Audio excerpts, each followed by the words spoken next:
Ready to go? Okay. Thank you very much. Hello, everybody. I would like to call the Advisory Committee on Accessibility and Inclusiveness for November 24th to order. And I'd like to first recognize that we are on the traditional territory of the Navajo First Nation, on which we live, work, and play, and we thank them. So, first is any introduction of late items.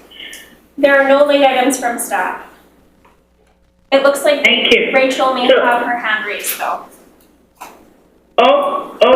Me too. I asked to introduce an item in the LEAP discussion. I sent an email 2 or 3 months ago, but when I reviewed the schedule, I didn't really see that in there. So I was just wondering if we could talk about the income requirements for the LEAP task. I didn't see that in the schedule, so would that be a late item? Actually, we do have a verbal update of the implementation of the new LEAP program, so you would probably be able to ask your questions right there. So that would fit in. And did somebody else have their hand up? Nope. Yeah. Oh, yeah, Cheryl. Oh. I have a question for lead services, because I don't have anything on eScribe. Is it not on eScribe? Agenda? Yes, it should be on eScribe, but we can take a look at that. Yeah, it's not coming up for me anyhow. The meeting's there, but there's no attachments and I can't get it to come up. Oh, okay, maybe in the meantime, you could follow along on the website until we are able to take a look and see what's going on there. What website? First is a presentation, so maybe while they get that fixed, Cheryl. Okay. Yeah, Thank it you. would just be nanaimo.ca. And it looks like Lynn also has her hand raised. And Lynn. Hi, sorry, 2 late items, brief ones. The Universal Design Workshop reminder and the Nanaimo Aquatic Center water feature review. Oh, okay. And we will put that under other business? Yeah. Okay. And so with no further amendments, can I get an adoption of the agenda? Moved by Rachel. Is it Rachel? Okay. And seconded by Deborah. And all those in favor? Thank you. And next for adoption of the minutes. Moved by, I'm going to pick you if you don't raise your hand. Moved by Jocelyn, seconded by, I'm going to go Deborah again. All those in favor? Thank you. So Kelly, Linda's away from Okay. I can see that. We are on to presentations. Nanaimo Trails Assessment Project with Wynn Holmberg, Project Manager, Nanaimo Inclusive Trails Project, CASA, Inclusive by Design, and Jacqueline Nova, Director, TOA Consulting regarding the Nanaimo Trails Assessment Project.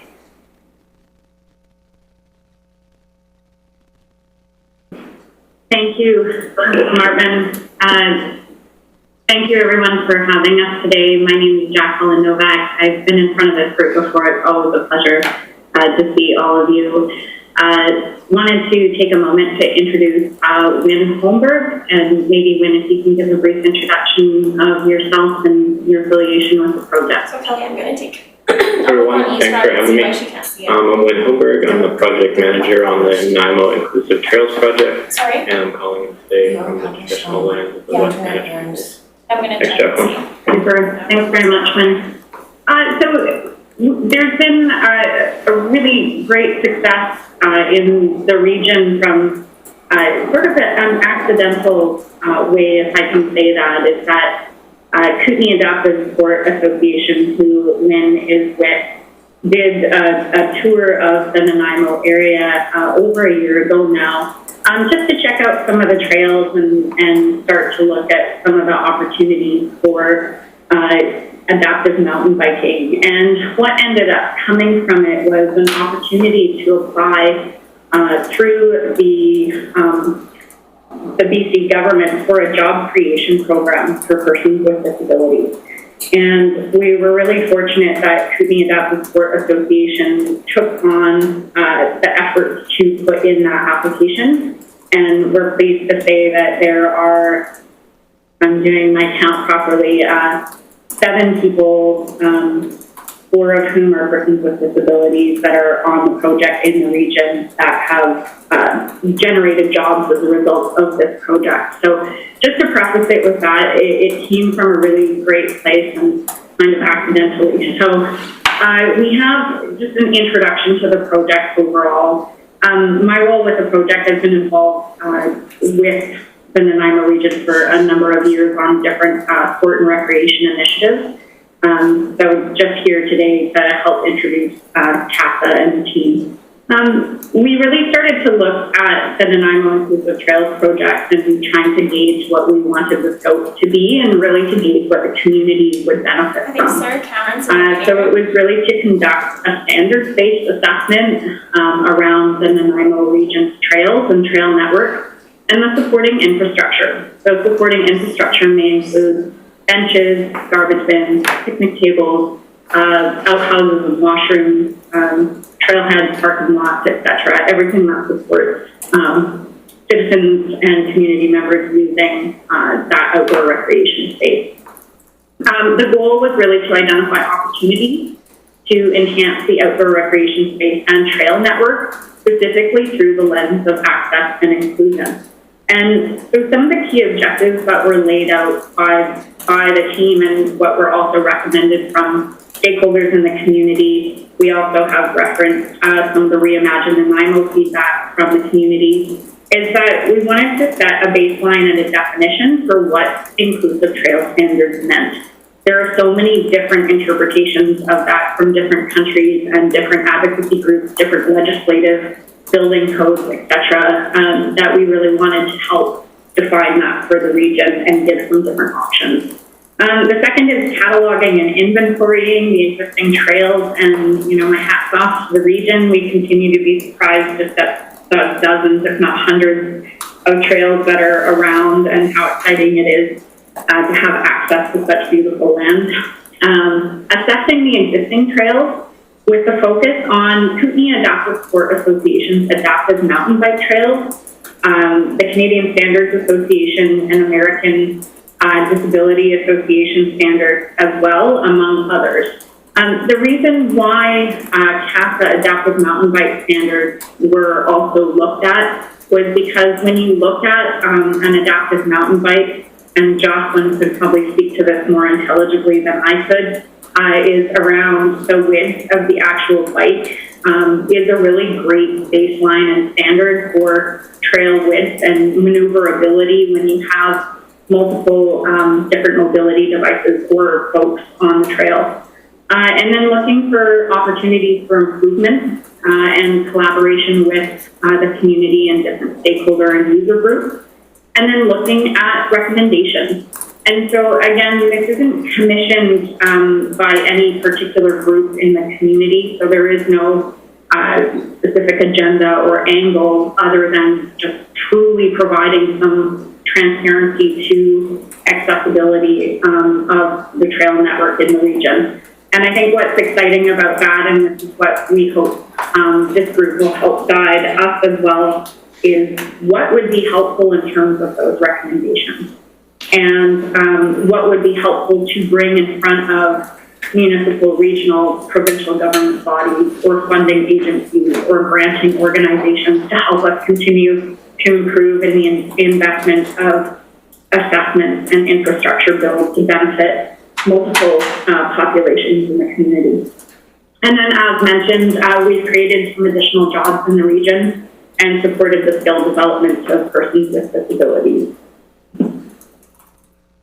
Just to give a bit of an overview of what working together means and what we hope we can continue to foster in this group is really to engage a number of stakeholders. I mean, if you think about who is using the trails and the outdoor recreation spaces in and around Nanaimo, it's quite a broad user group, and it can range in terms of why they're using it, different devices or vehicles that they're using it, who their companions are, everything from, you know, our furry friends, the little dogs, right through, you know, children and companions that are with us, or individuals that are also using the trail. So I think the goal of what we've attempted to set up is actually a regional working group.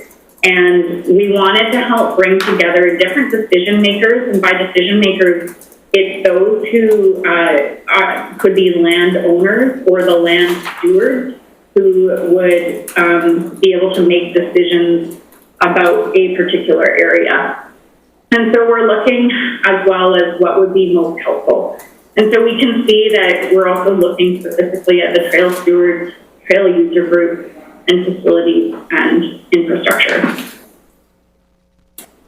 The working together, just to give a sense of this particular working group, and this is also why we're here presenting today, is that we're really excited to have Jocelyn, who's already a part of your advisory committee with Spinal Cord Injury BC, as being part of this regional working group.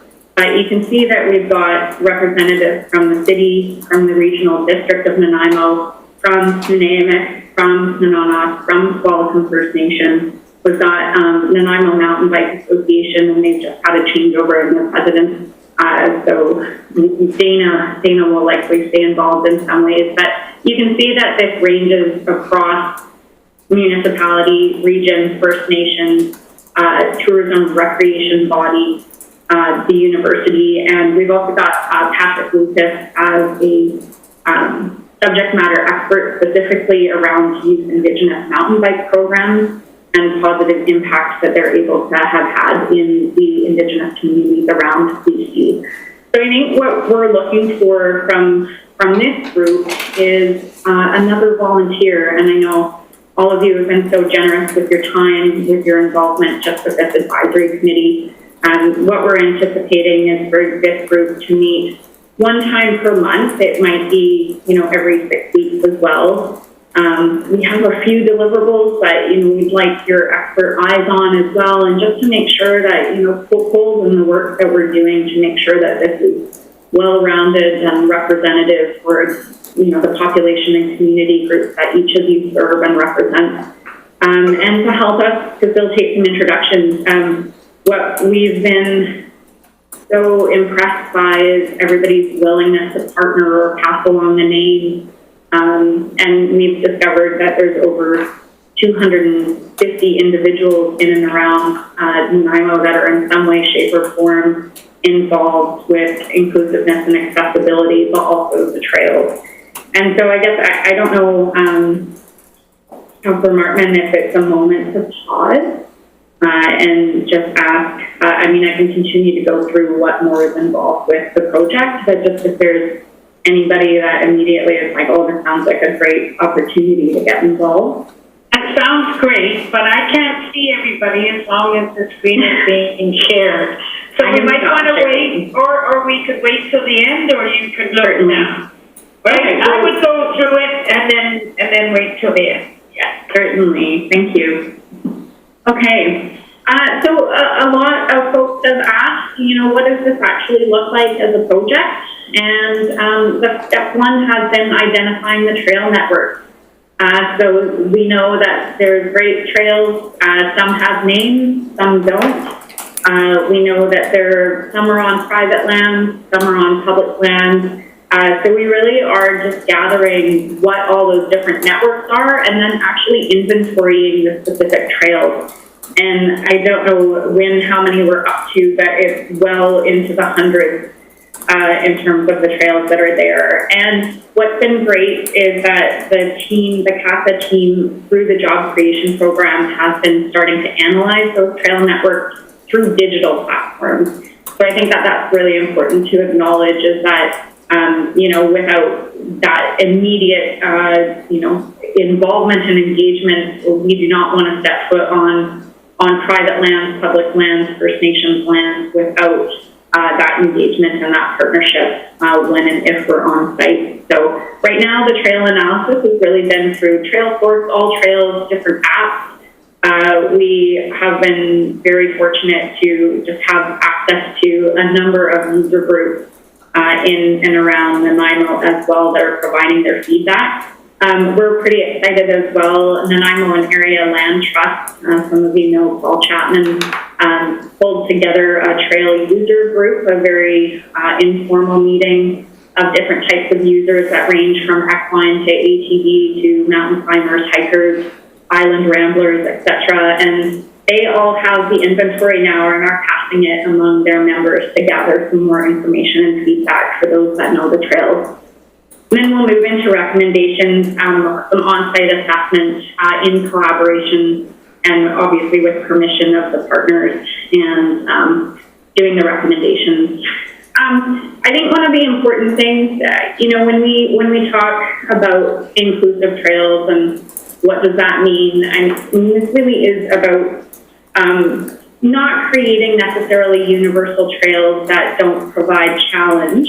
A universal trail is great where everybody can access it, but we're looking for accessible trails that can provide the right level of challenge and a level of self-determination. So if you are, a parent with a kid strapped to your back, of what is the level of challenge that you're able to take on, and what information do you require to use that trail and that outdoor recreation space safely? So we look at the different user groups. We've got an aging demographic. Statistically, 1 in 5 individuals over the age of 55 have challenges with mobility.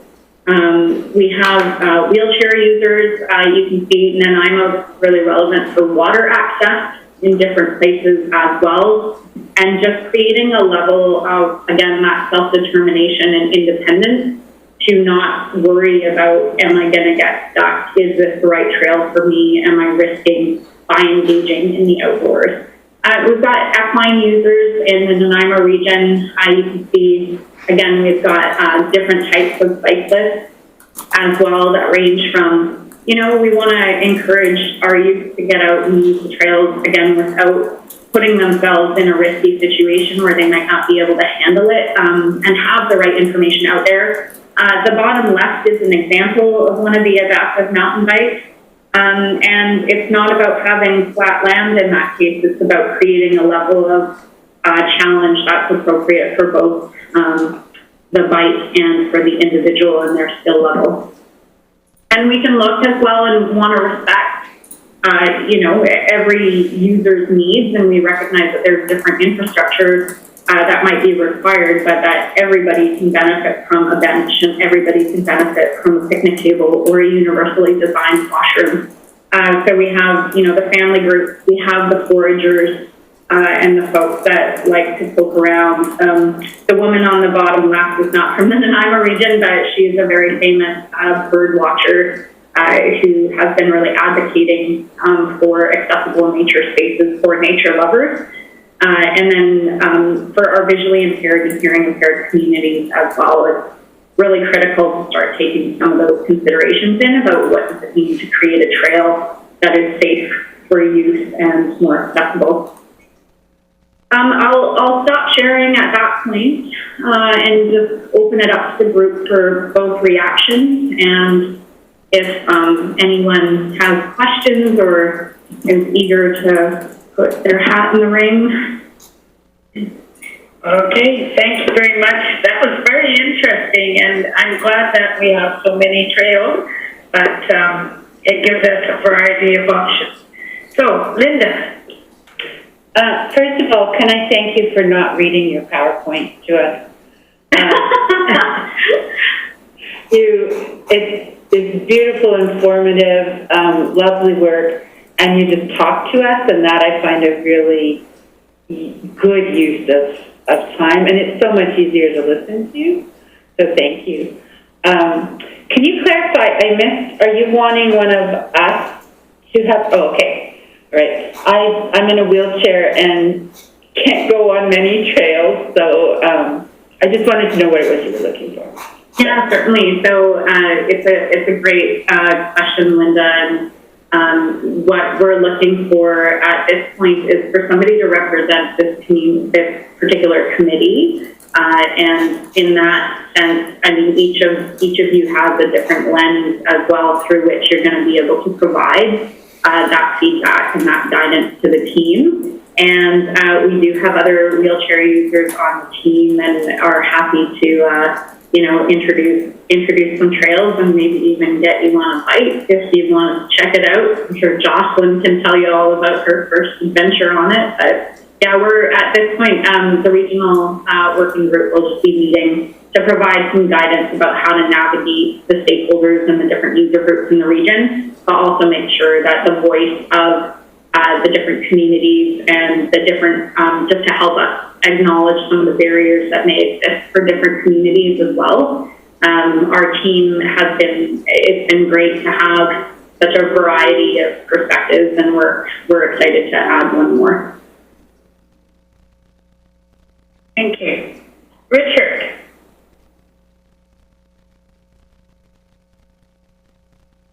I'm definitely interested in the hiking thing. I have my own hiking poles, and I enjoy it. I don't know about the trail biking though. Are you volunteering? I would enjoy it. I'm into the adventure. Love it. Yeah, I am vision impaired, but I don't really let too much stop me.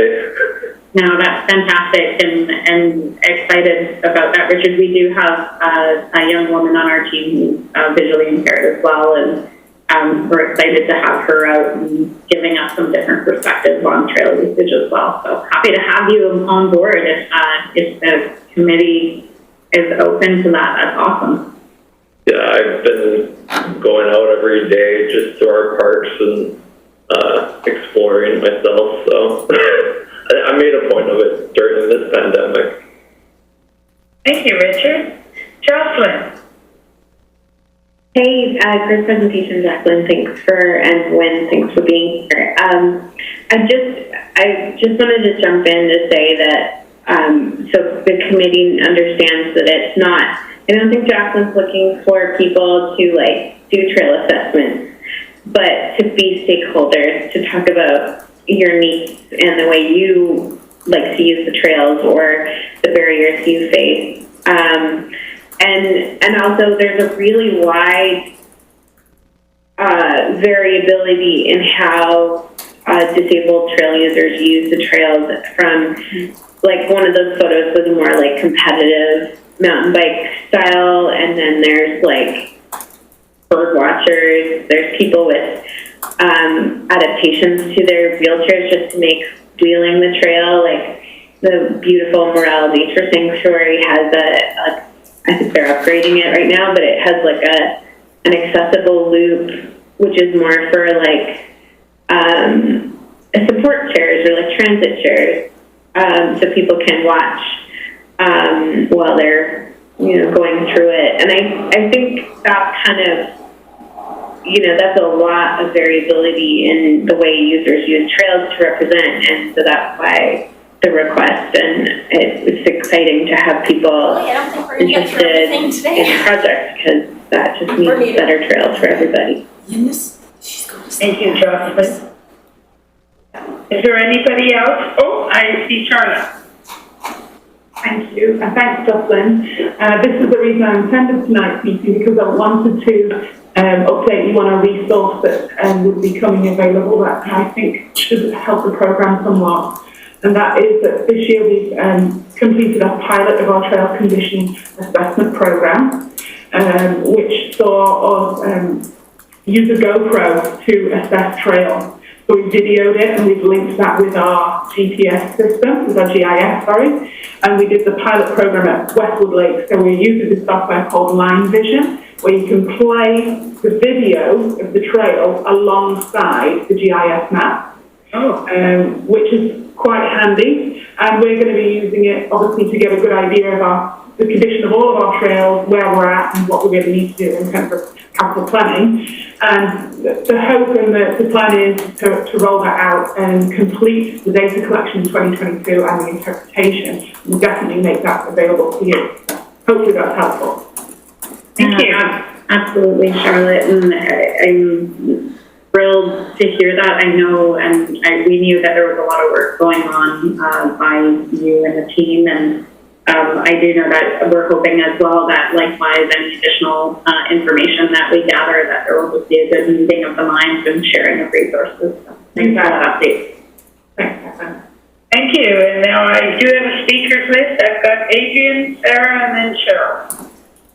I just wanted to take the opportunity to say thank you so much for all of this work. When I first saw the advertisement for this committee, I immediately thought of trails because within our family, for me, my husband, 2 children, in-laws and brother-in-law all go for a walk together, involves a lot of thinking and pre-planning, giving my father-in-law and mother-in-law both used mobility scooters, and at the time our children were in a double stroller, and so it was just thinking, how can we go somewhere where they can use the scooters and at the same time, park and be able to get out and access the water or walk around and do those things, and thinking about, being together on a trail and things like that. And it's such a big part of, particularly that part of our life when the children were also in a stroller, and we were navigating everybody's needs, and I'm just so pleased to see this project and so excited, Jocelyn, that you're already involved, and that there's so many partners that are going to make this a success. Thank you. Sarah. Thanks. I'm hoping you can hear me. Yeah. No, of course, on the call. Thank you for that wonderful presentation. And I apologize if I missed a part around, in the spirit of accessibility, the facilities as far as washrooms are relevant. And so I was curious with regards to the facilities and in the spirit of inclusivity, and inclusiveness around the topic of gender, if there's been any consideration or if anyone's looked at having washrooms that are inclusive, that allow for people who are non-binary, who aren't male or female, to have a washroom for them, or any other measures around that. Thank you. May I respond? Yes, please.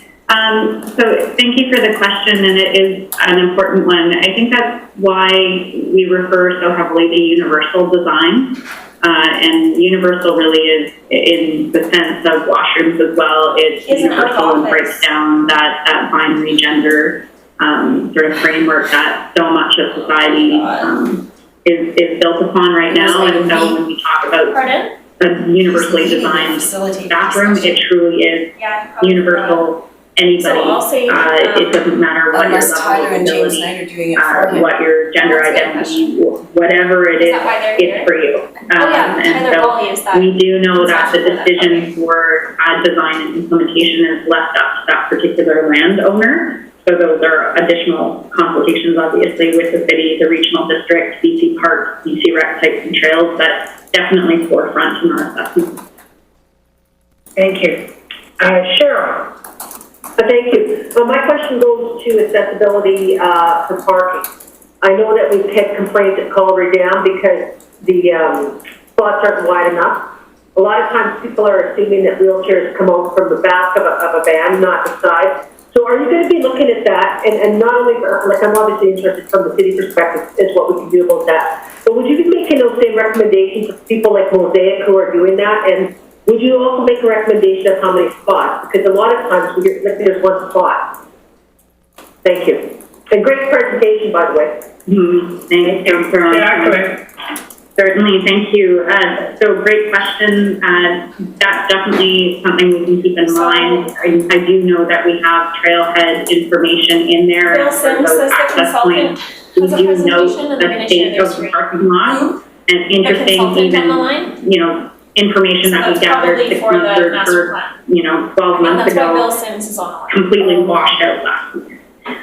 So, in some cases, even those parking lots have new potholes, half of it's eroding. So I think that there's a recency and a timeliness to acknowledge there. Yes, the number of parking spots, and yes, a general awareness about exactly your point, side entry into a van versus back entry as well, and making the spots wide enough. But again, it goes to consultation and awareness with the different landowners and the different parking lots. So if it's the city, for example, we can absolutely have those as recommendations. I would say additionally, and I know there was a conversation here about sort of I forgive the term, like the rumble strips and the bright paint on the bus stop. And we've talked about that as well in terms of public transit and access to each of the trailheads as well as what does that look like for someone who doesn't drive and how accessible is that. So we'll make note of that, and that's a great point. I'm happy to add any additional data points in like that. Yeah, and then the other question I was going to ask is, are you going to be doing this presentation to the regional district of Nanaimo as part of the trail committee? Yeah, so Amy Boer from Regional District of Nanaimo is on the regional working group, and we're going to be working with them to discuss the next steps for which committees and such it needs to go in front of. I do know we're already getting some interest from different neighboring communities to Nanaimo as well to better understand this initiative. Great, thank you very much. Thank you. Thank you. I've got Charlotte, you've got your hand up. Thank you. Yes, I just wanted to get back to the point about the universal washroom and just let people know that the Net Point washroom, which is planned for 2022, will be universal design and is becoming our new park standard for washrooms. Perfect. Thank you. Now, Richard, you still had your hand up. I'm not sure if you wanted to speak any further. I'm taking notes. So, okay, thank you. And thank you for the presentation. And I think you've got a volunteer there, so you've got what you were looking for there. So, thank you, and we'll move on with the agenda. So next is the facilitated discussion regarding Commercial Street Master Plan. And is Bill Corson on the line? On the line. On Zoom? There's Bill Sims. I'll be Bill Corson tonight. We often get confused anyhow. Thanks, Madam Chair. He's the good-looking one. That's how you remember. So thanks, Madam Chair. I'll just really briefly introduce the city's team. So James Knight, who's on the line, is the city's project manager for this particular project. The committee may have seen some publicity on, that there's an open house and an ongoing design group that's happening this week.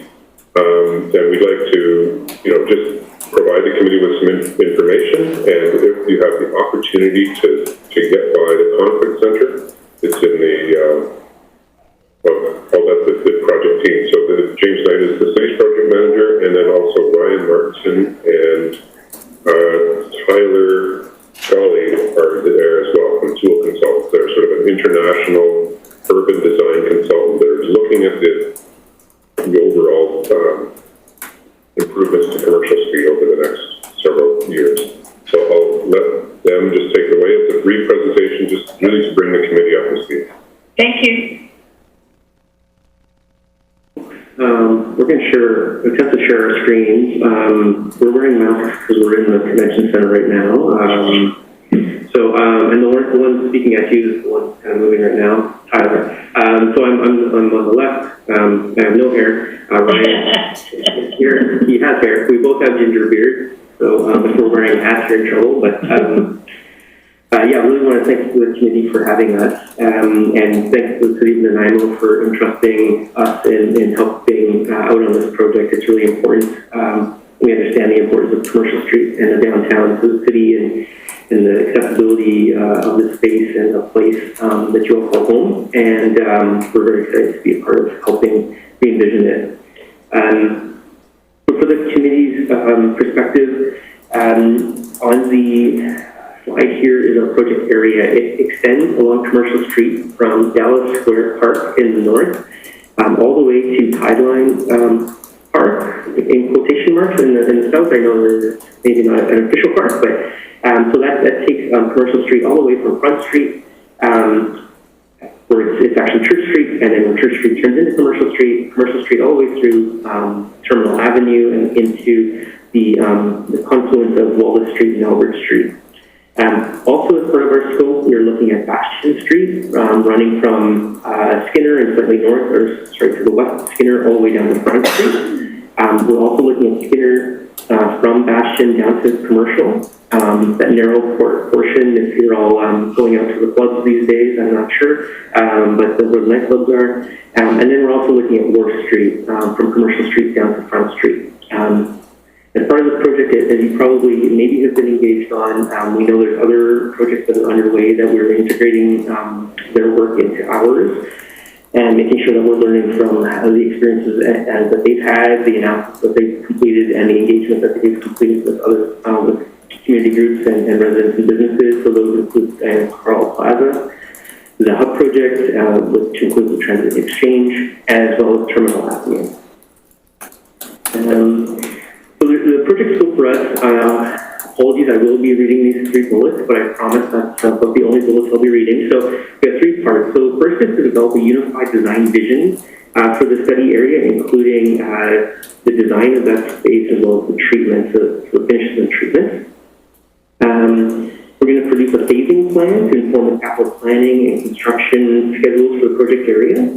And we're also going to create urban realm design guidelines for the downtown that would stretch from building edge to building edge. And this would be used for city projects along Commercial Street and the streets within our project area, but also other downtown streets, future streets, to try to have a uniform set of urban design guidelines for the urban realm, or the public realm. The schedule for this project, we kicked off in September with some background research, and we run through until July of 2022. There's 2 main big phases of public engagement and stakeholder engagement. The first is the public consultation for discovery, and that's really the phase we're in right now. We are in a phase where we want to learn from folks. We want to understand what they like about Commercial Street in the area, what they dislike, and they want to change, what they want to add, and the values that we should be including in our design process for the street. There's a second major phase of consultation, which is in February of next year, which is the next round of design charrette. So at that point is when we're going to be generating designs with the community at a similar event as what we're having this week, where people can drop in and participate. So that's likely in the second week of February of next year. And then in April, we'll be reporting back after we've taken those designs that we developed with the community, provide some more analysis and refinement, and we'll be sharing back those designs in a final round of engagement in April of next year. So those are on this slide and are indicated in the sort of the teal color, those engagement pieces, if you can visualize the slide. This week, as Bill alluded to, we're in the Dawes Narrows room at the Victoria Convention Center. Yesterday we had open design studio time, an open house for the community to participate from 1 until 6 p.m. We then had a public presentation and Q&A session in the evening from 6 until 8 p.m. Today we're running a drop-in for the community from 1 until 6 p.m. And then tomorrow we kind of wrap up our Discovery Charrette with a public presentation and Q&A session from 5 until 7 p.m. All of that is at the Dawes Narrows room. In addition to all of these, Ryan, myself, and our Ian Lockwood, who's with us in town, and Shannon McKinnon, we are also completing a series of interviews and presentations and discussions with folks, including like this one right now. Although typically this was our first major official committee meeting that we've been a part of, but we're having conversations with people that work for the city, organizations, community groups, to understand and get input on those 3 questions. That's kind of our process. And we don't have a lot to show you in terms of what we're going to design, because that's the whole point of our process. We want to learn from you, but what we wanted to share with you is a little bit of our experience and our perspective about public spaces and streets. And so when we think about creating, I'm a transportation engineer, Ryan is a transportation engineer, we're the friendliest of engineers, though I assure you, and when we think about design, we think about street users. And those could be people, they can also be activities associated with goods and transport of people. There's also a place component of street users, schools, and active uses, as you all, like the market, for instance, that was on Thursday night on Commercial Street. And in amongst that is a series of people that can be quite vulnerable. And so when we think about designing spaces, we think of the entirety of the public realm. It's not just about movement of people, but it's also about the place. And there's a whole family of stuff, of different types of streets that we can usually use, depending on the context. So what the surrounding land uses are like, the types of users, what we're trying to achieve, those values that we're trying to infuse into our design. That influences how the streets look and how we integrate with open spaces.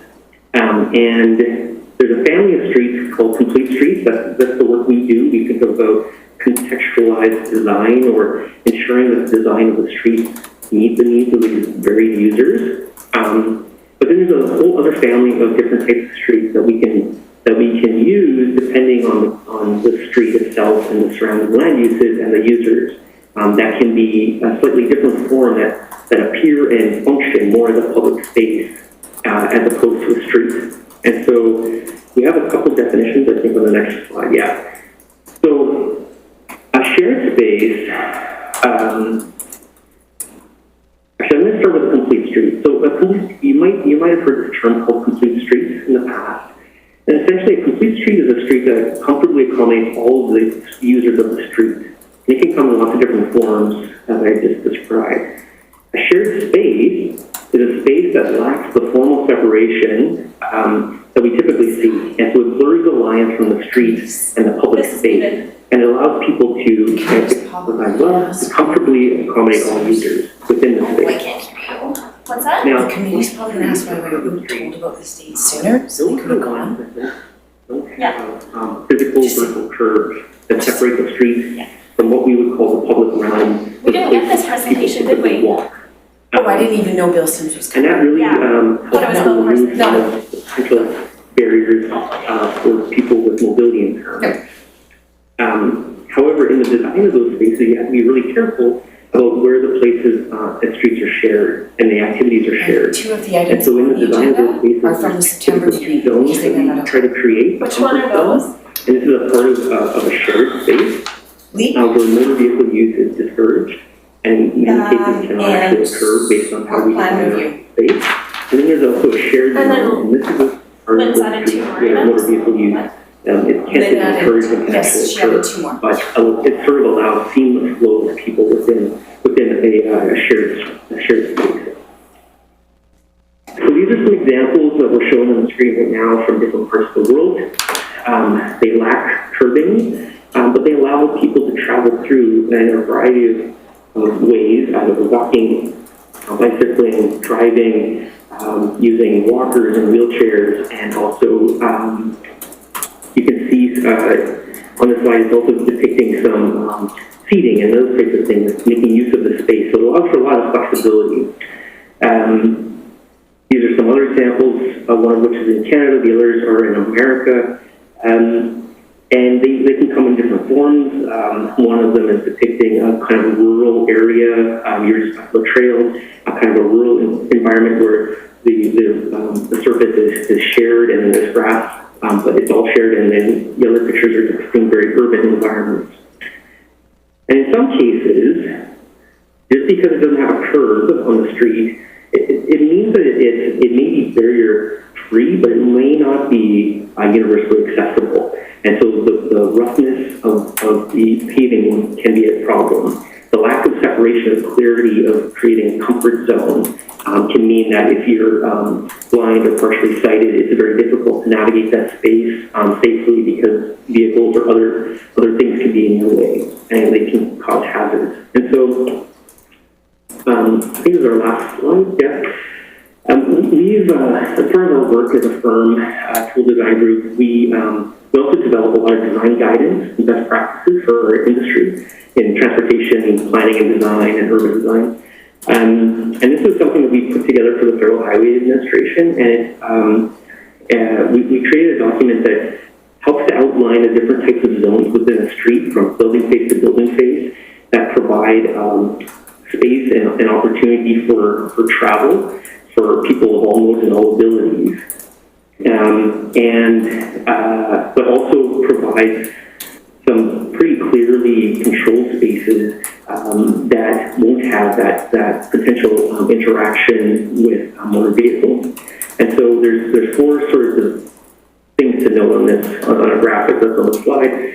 One is about a detectable warning surface. So these are applied where there are crossings, formal crossings of a street. You have some of these in Nanaimo.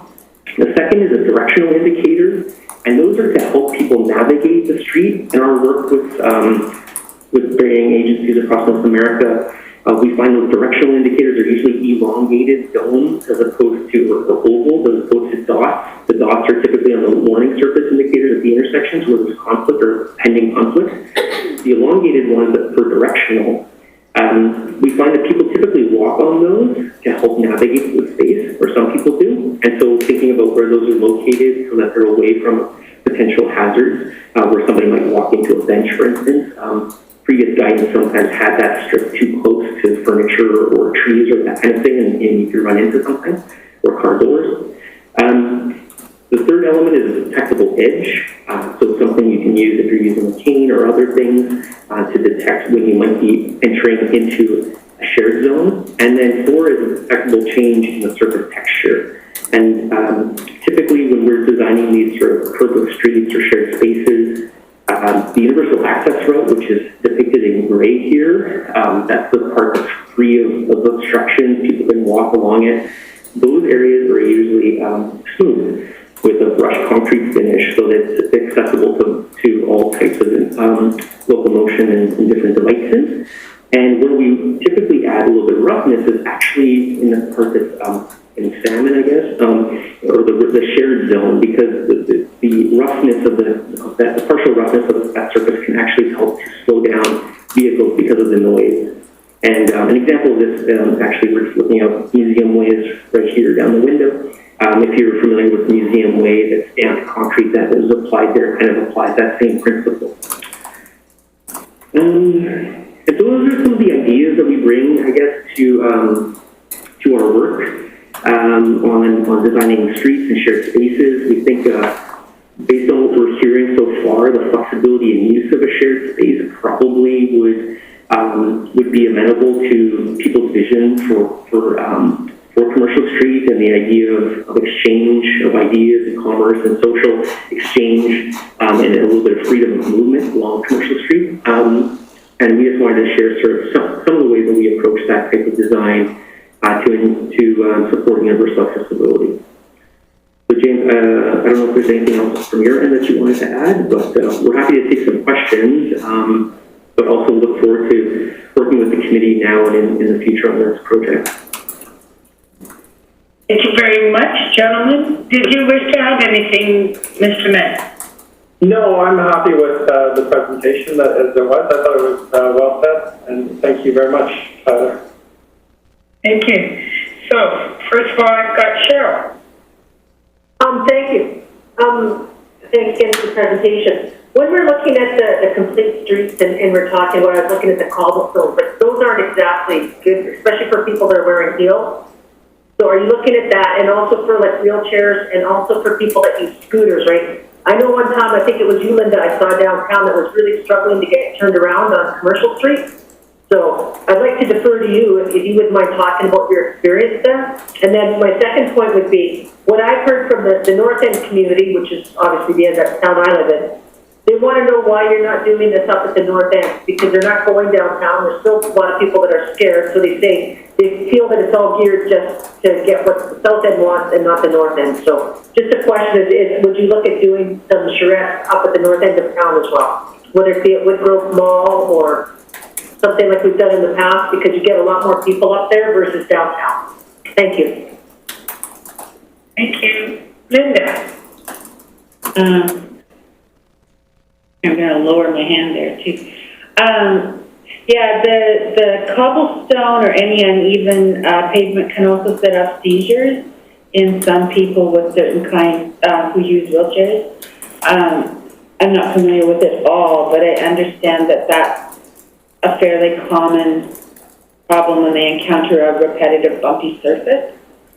The hills, Cheryl, I don't know if it was the cobblestones as much as the slope. It was the slope.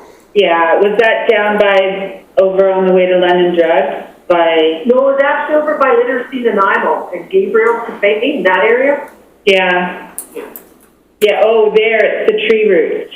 Oh, It's the sidewalk is just so broken and damaged, and people stand in the sidewalk to pay for parking, and it's so narrow that I can't, like, nobody can get by. They have to move.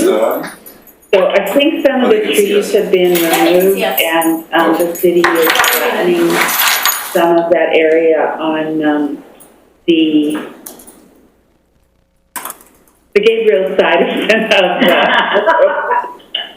I don't have the rest. The other thing I did want to say is that, you know, I can't take city buses because the ramps have a weight capacity of 600 pounds. So any power chair with a person in it, you know, they're not supposed to take a city bus.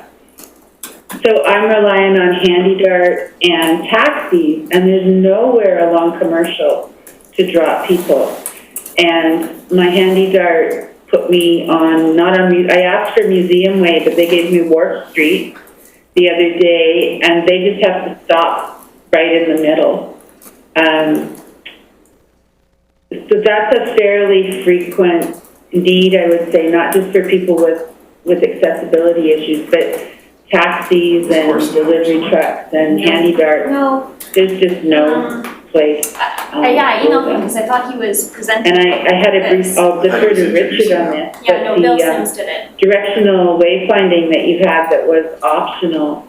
My sense is that in a street without curbs, that the lines that people can feel with a cane that will give them the correct path of travel would be really helpful. Because it's not quite a shore, but it is a direction that a cane can feel the texture and can be really helpful for all kinds of people. Thank you, Linda. Jocelyn.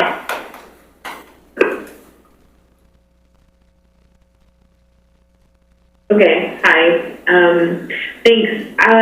It was really interesting to hear about your sort of design principles.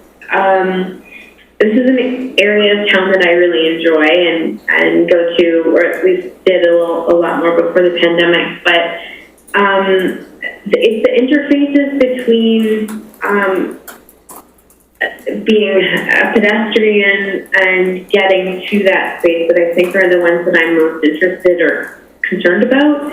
I'm a wheelchair user, I'm a manual wheelchair user, and parking on a steep hill is not great for me.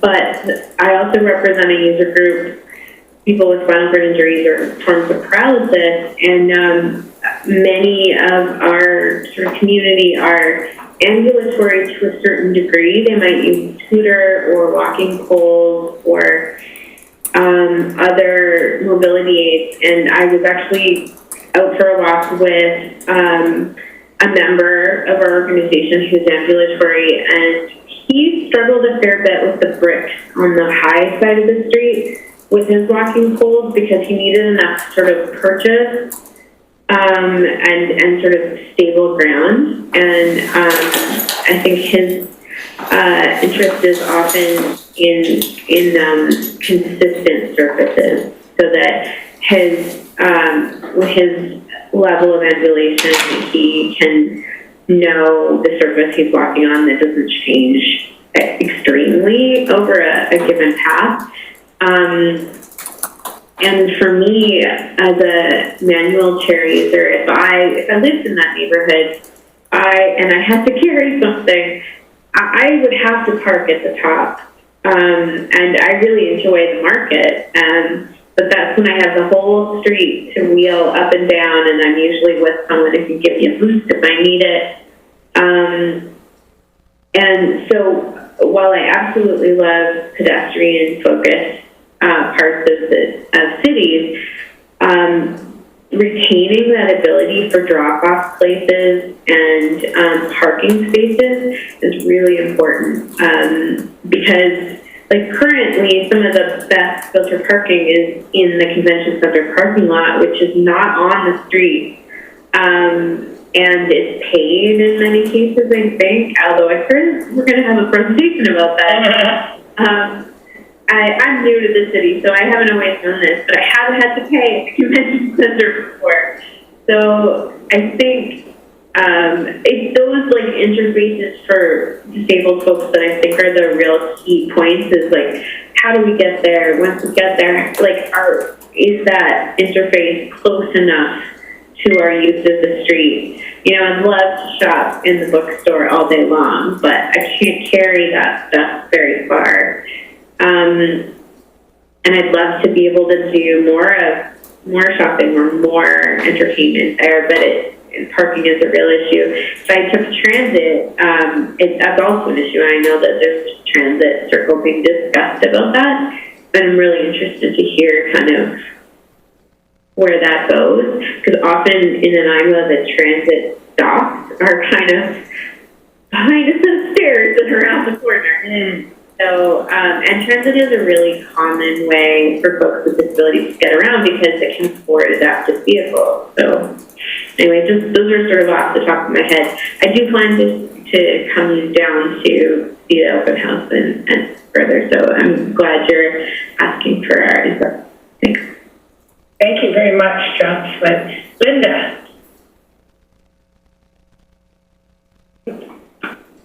You'd think after almost 2 months I'd be able to unmute myself.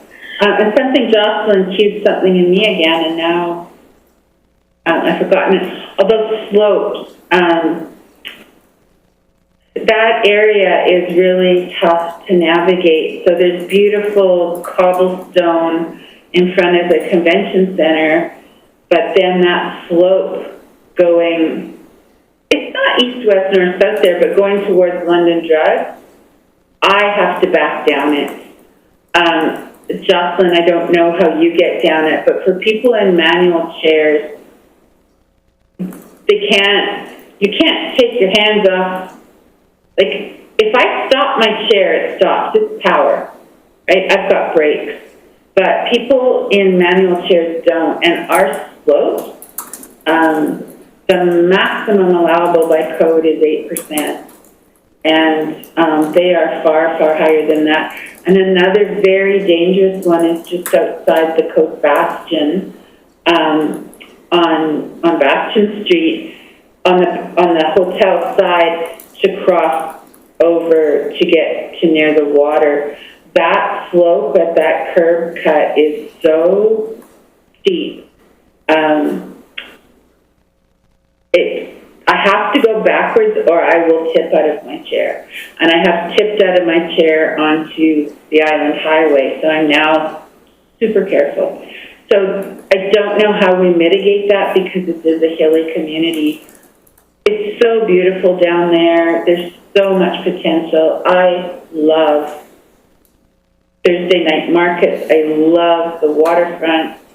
I think it's such a beautiful part of our city, but it is a challenging place to access. And parking to, like as Jocelyn is mentioning, for people who can't carry things very far is an issue. Maybe we need a shuttle bus. That's an idea. Thank you. Cheryl. Thank you.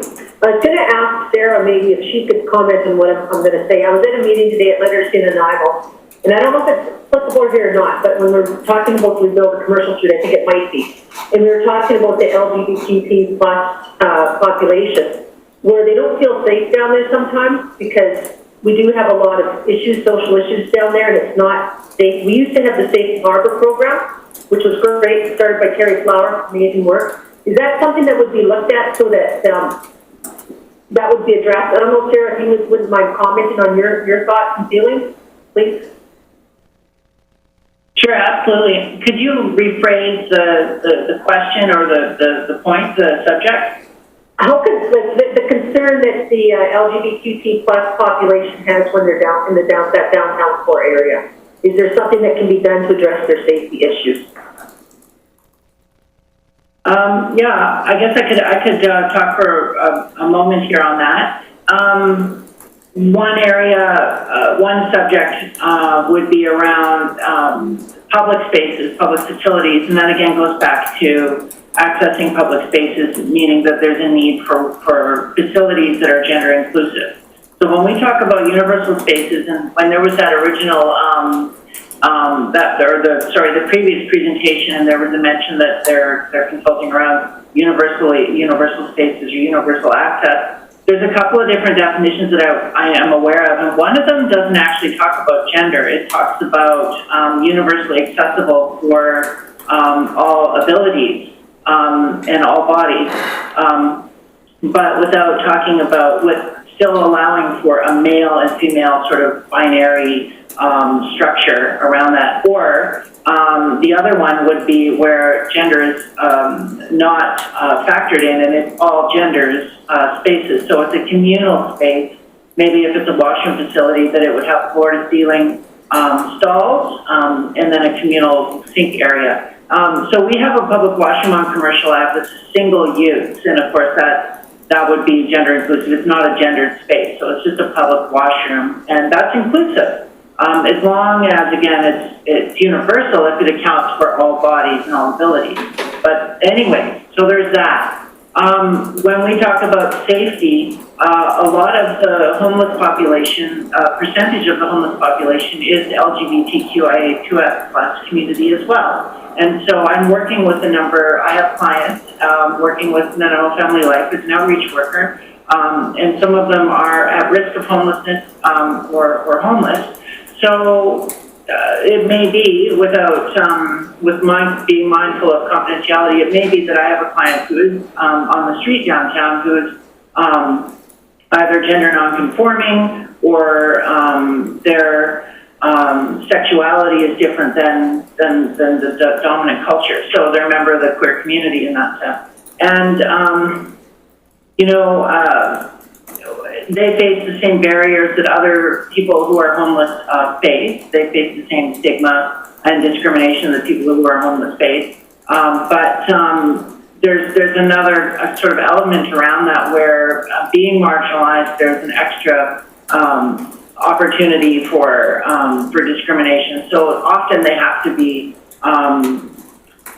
closeted or hide that part of who they are in order to navigate those spaces, being in the homeless population, in order to be in that community and not face discrimination from other people who are homeless as well. So there's that. And then there's also the folks who are accessing the shops and shopping downtown with parking and who are in the queer community. I haven't heard of specific concerns that are with regards to that they are in the LGBTQIA2S plus community and being different, that are different than other folks in the dominant culture. I have heard that there are wonderful meeting places like the Vault Cafe, which is very inclusive and very clear about being a space that is welcoming of the queer community. So it feels like the downtown core on Commercial Ave is a very welcoming space. There are a lot of other businesses who openly make sure that that's clear, that their shops are there and to welcome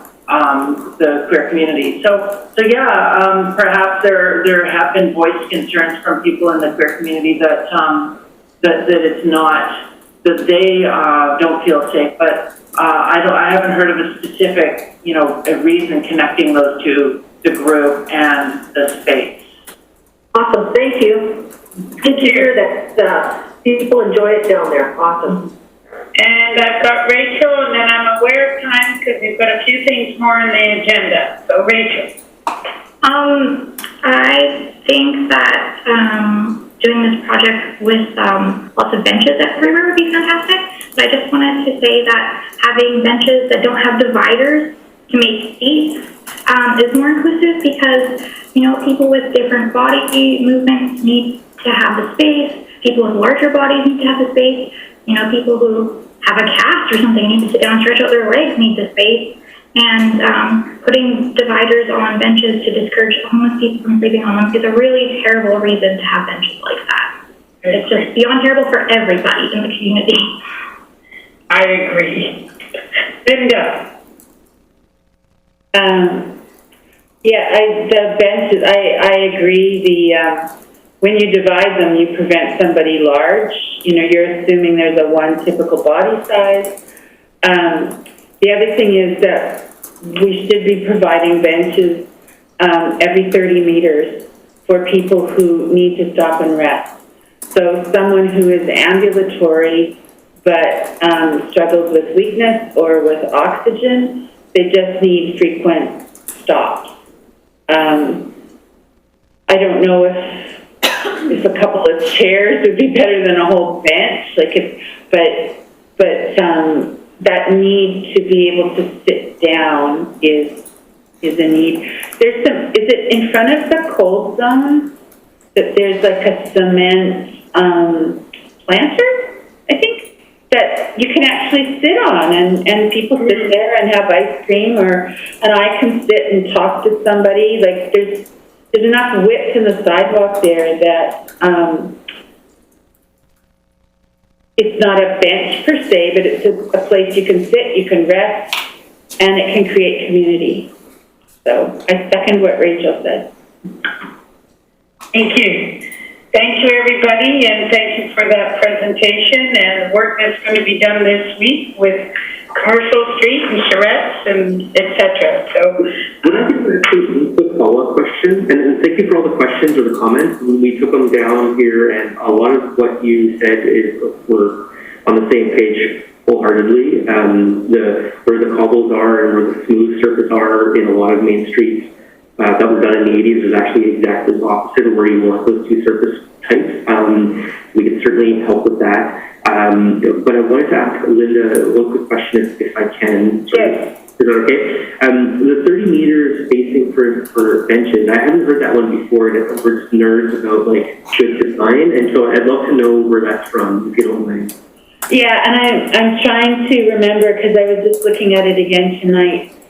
So BC Building Code, CSA, do you know the CSA B651-18 accessible design standards for the built environment? We have various design like.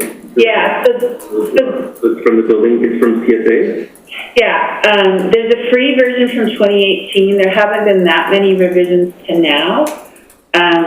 But that recommendation along any pedestrian pathway that's more than 30 meters long, you have to provide a stop, like a place to sit on a ramp. I can't remember, but it's also in BC Building Code. Yeah. That, the ramp, like if you're going up a rise, then you need to have brakes and ramps and like flat spots for that. Yeah. I've seen that before, but I didn't hear about the benches, so that's a new one for us. So thank you for. Yeah. So I don't know if it's in the code or in like CSA's standard. It's not binding, and I go between the two of them all the time. I work at the university, and we're trying to rise above code because code doesn't ensure accessibility, but it's in one of them.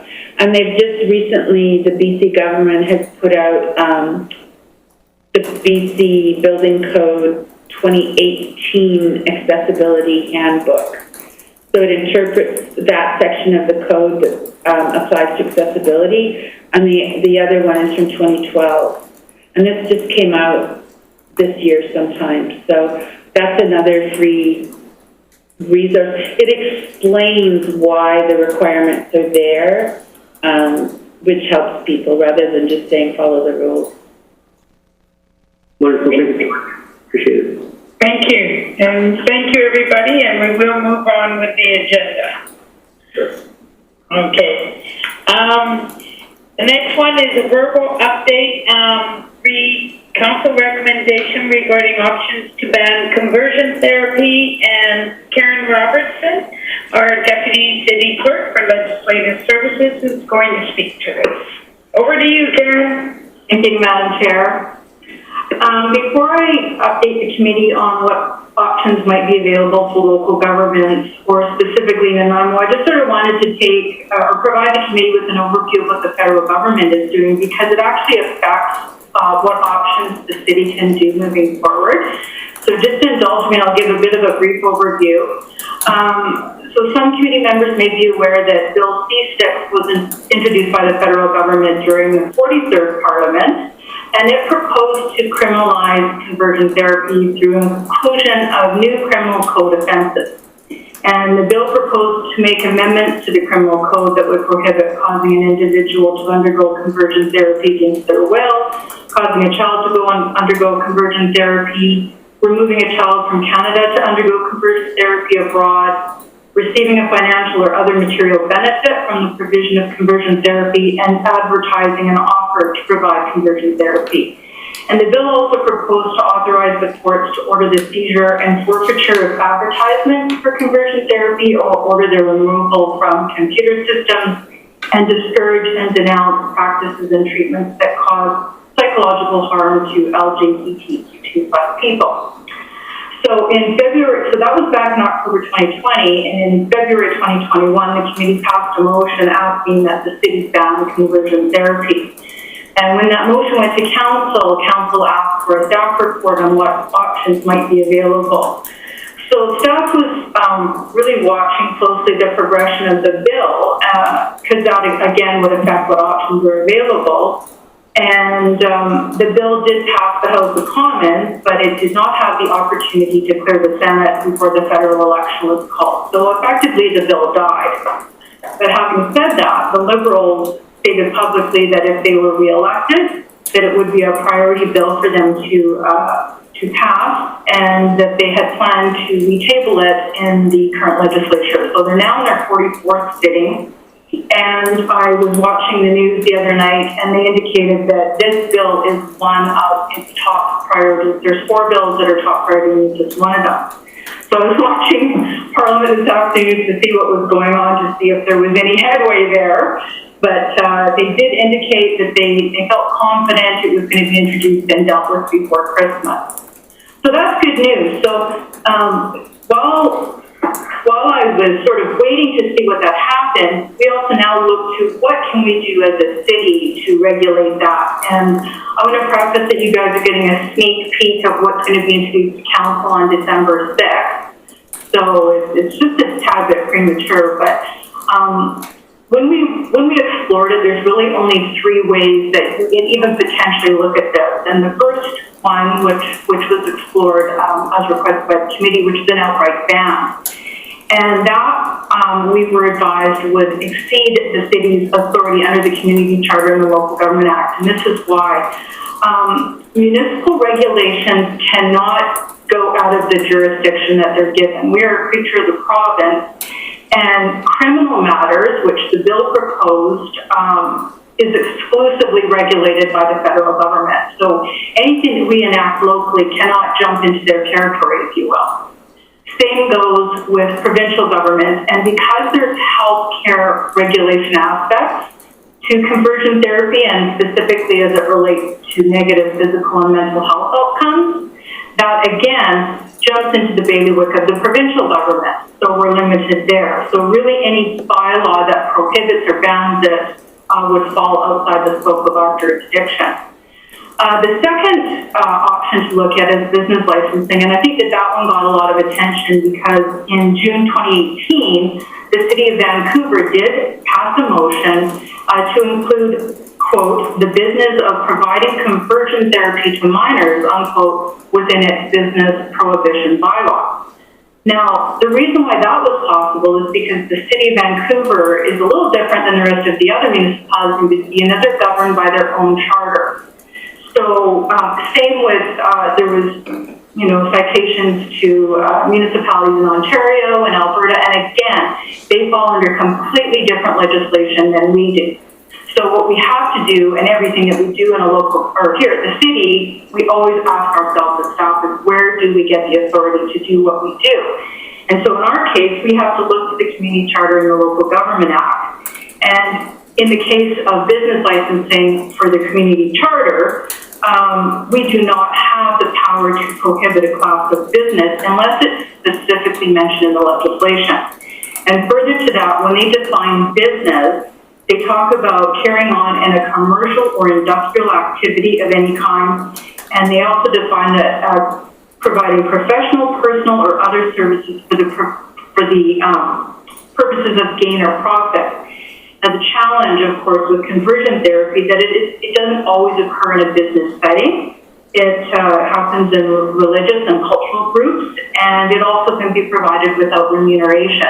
So, again, it's a really difficult one to capture.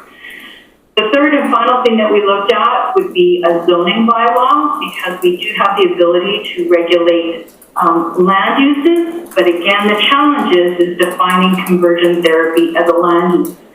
To date, no local government in Canada has tried that route.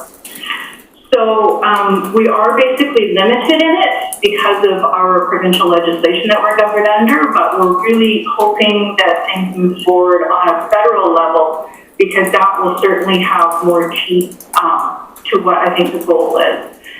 So that's some of the stuff that's going to be included to my report in council. I'm certainly not a complete expert, but we did get some advice from people who have some more knowledge in the legal field on that.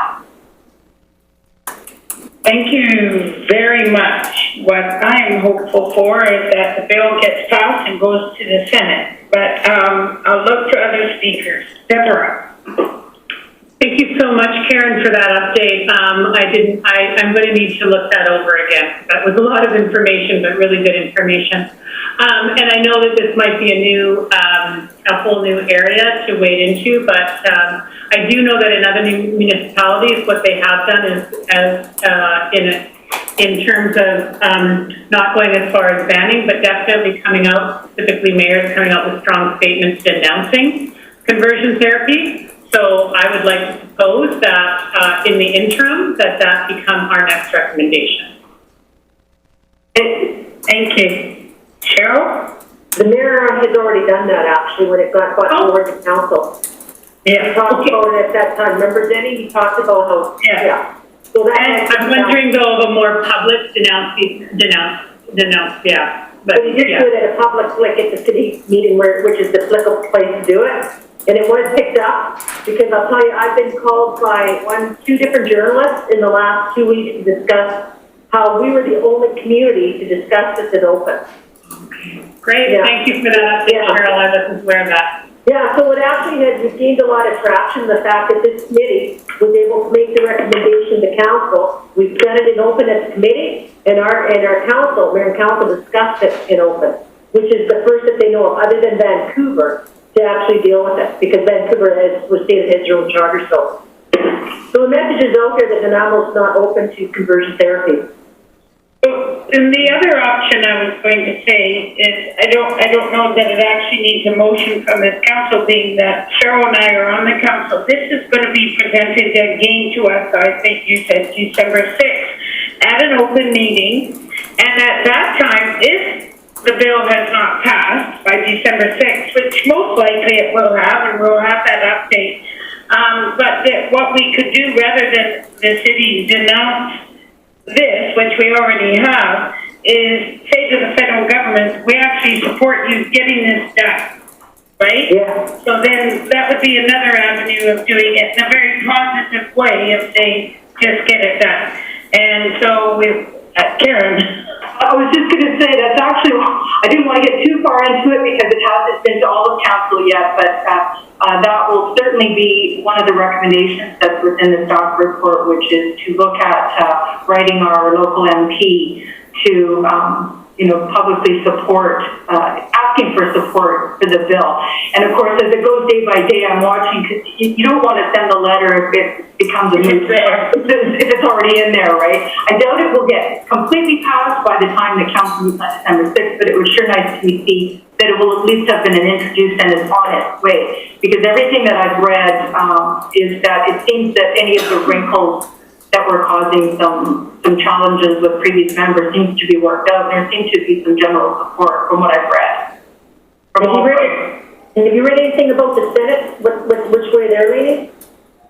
All I know is that there was just general support from all party lines to bring this forward. So fingers crossed, and certainly I'm kind of hanging back until probably Monday to submit my report and just see if anything happens or transpires in the next few days. And if not, then the recommendation will be to write the MP. Thank you. I've got Rachel. I have a maybe dumb question. Did the Liberal government say that they're trying to get it passed by this Christmas, like 2021? Because sometimes they're like, we're going to do this, and it happens in 4 years. It's interesting because I'm not a complete federal government aficionado, and so I've been learning a little bit about how the process works myself. There is a number of steps that's involved that can take quite a long time, but because it was so, it had already achieved many of those steps, it appeared to me from what I was reading and hearing that it will be fast-tracked. In other words, it's not going to go back to committee for a whole bunch more debate. I think they're going to move it along the steps, but there are certain steps, like it has to go to the House, and it has to go to the Senate, and there's a little bit more bureaucracy, if you will, to it, but it sounds as if they're not going to waste a lot of time with it. Thank you. And seeing no further speakers, I will move on to 24-hour parking exemption to be introduced by Jamie Rose, our Manager of Transportation. Hi, Jamie. Good evening, everybody. So, in hindsight, I actually should have made one minor tweak to the agenda and preface this as a verbal update. But, it'll be an update nonetheless. And to be perfectly honest, after hearing the conversations that have been taking place, the content of the update is becoming more and more pertinent.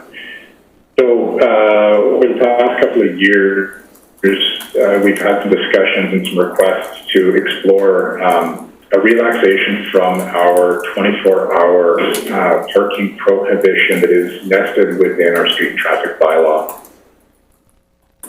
And this is so we have done some background digging to see what other municipalities have been doing and how they manage and why they have one municipality that doesn't have a similar bylaw. But that's the City of Victoria, and they're actually considering reviewing that. And so the purpose of having this time limit bylaw, the 24, some municipalities have 48, some have 72, is to ensure that vehicles don't end up getting left on the street for an extended period of time. And so one of the reasons why this is only a verbal update is really because this and several other discussions around parking are fundamentally a citywide topic. And so my plan is to actually bring a report back, ideally in concert with our bylaw department, to have a discussion really about what, how the city envisions the on-street and off-street parking at a community level, and trying to basically get start the process to have a discussion about how we prioritize things, how we value things, and how we can structure a process where staff can have a fairly formulaic way to review, assess, and then monitor the on-street demand and usage.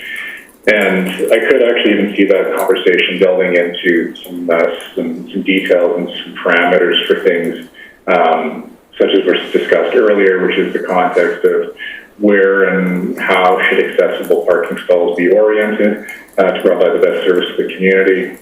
And then there's a whole laundry list of, loading zones for short pickup and drop off, and it goes far beyond the scope of just this committee. But as I said, there's a number of things that I've heard tonight that kind of clicked. I'm like, oh yeah, no, that all folds into this overarching conversation. So hopefully we'll be back to council, likely at a GPC forum, for a discussion about how we can look into this and how we want to listen to the community and hear how we can manage these interests and priorities. So I did want to touch briefly on two other quick things while I'm here. At a meeting, I can't remember which meeting it was, but there's discussion about introducing a bylaw to prohibit the placement of sanitation receptacles or garbage receptacles on a sidewalk. And I don't know for certain if we closed the loop on that, so I just wanted to at least put a verbal closure on that and say, we actually have two bylaws in place right now, our street and traffic bylaw, and I believe the sanitation bylaw is the other one, that do explicitly state that it is not permitted to leave garbage cans and recycling cans and things of that nature on a sidewalk. So just wanted to let you know that is in place already, so we don't at this point need to introduce that. We could, I suppose, revisit it if there's some concerns about how it's being implemented, but there is a process in place. And the other one... Process, then. So if you do encounter one, it is an enforcement call, so you can go work through with our bylaw department to have them address it and have it relocated. And it is not explicitly an immediate response, but it is something that they will deal with as quickly as they can. Jamie, I'll let you do your second point, and then Cheryl, I do have you on for speaking. Okay, third point then, quick, this is maybe just sort of a reminder or a bring forward. We did start a conversation,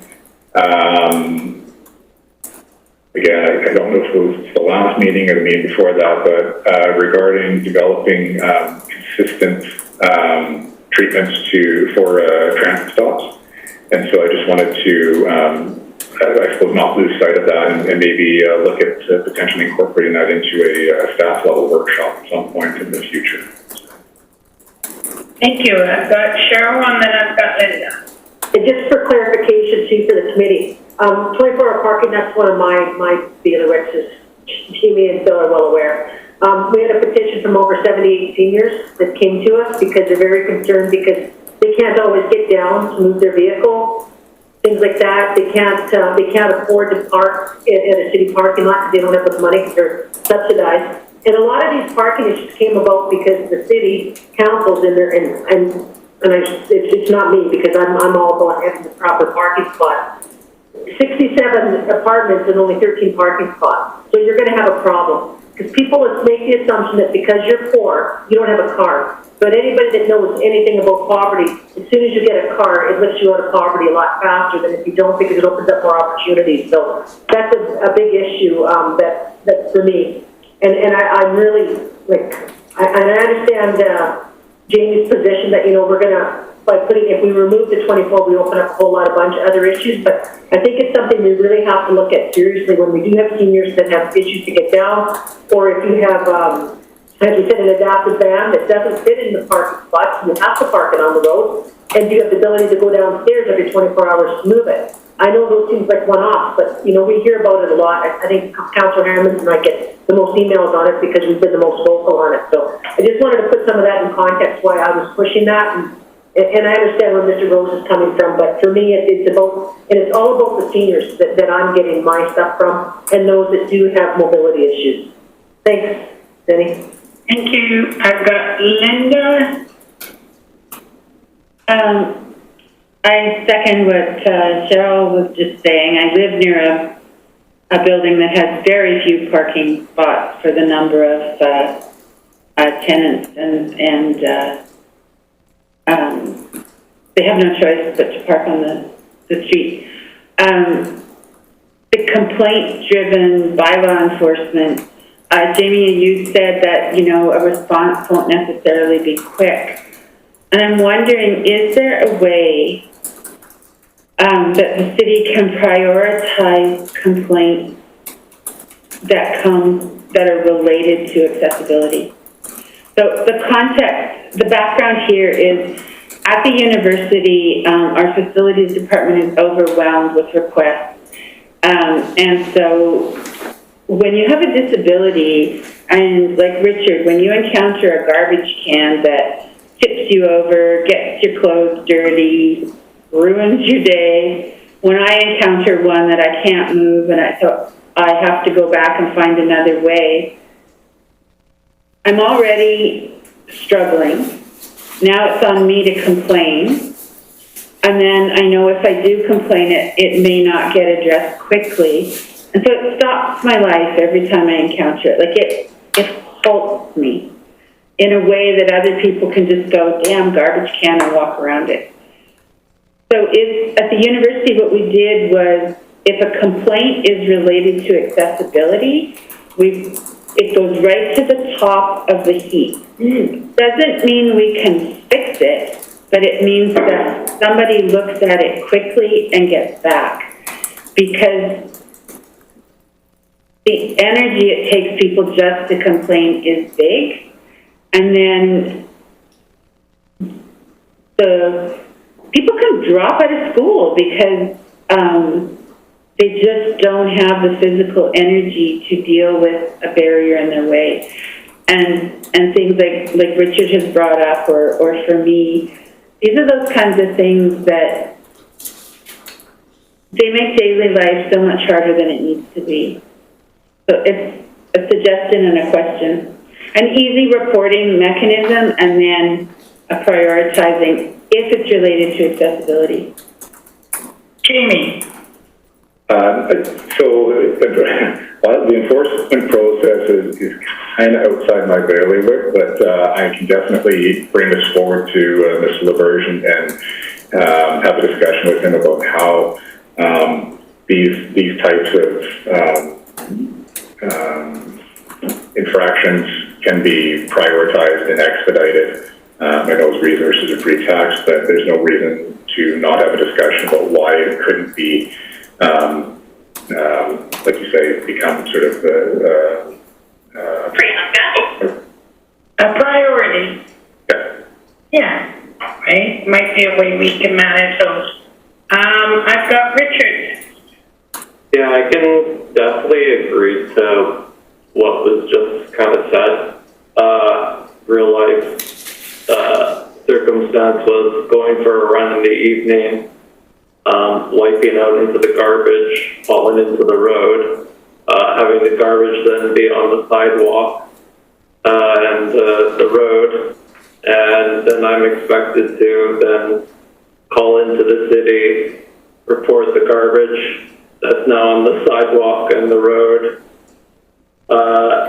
say the exact location when I can't read street signs, and like the exact address of the house, won't be able to get that. And so when I hear that, I need to just report it, and like maybe a city worker will move it, or they'll just put it back in the same place. When they pick up the garbage, it's just kind of like, okay, so nothing's gonna happen.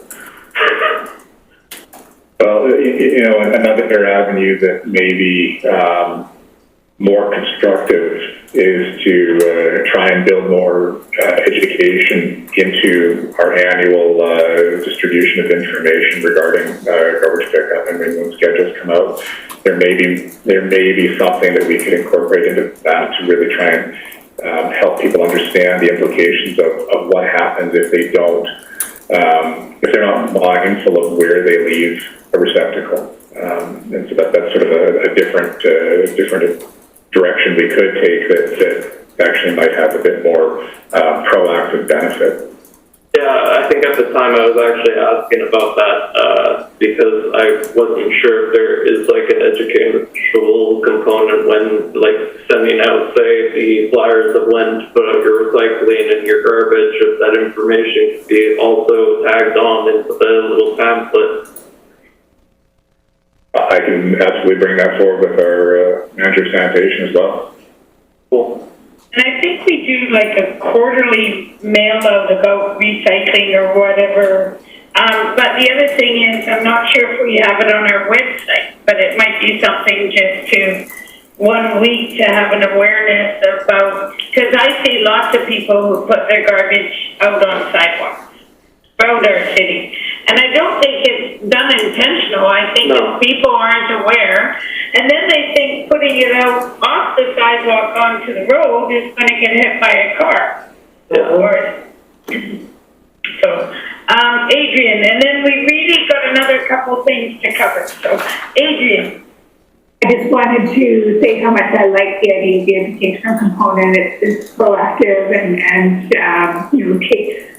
takes the responsibility off of the person who is halted to report, and could extend to other areas we've talked about too. I'm thinking about people whose gardens extend halfway onto the sidewalk, or tree branches that are too low, and sort of adding the lived experience into that messaging for people, so that it creates more of a connection, and maybe they'll take their actions and not be the only one the person who's halted.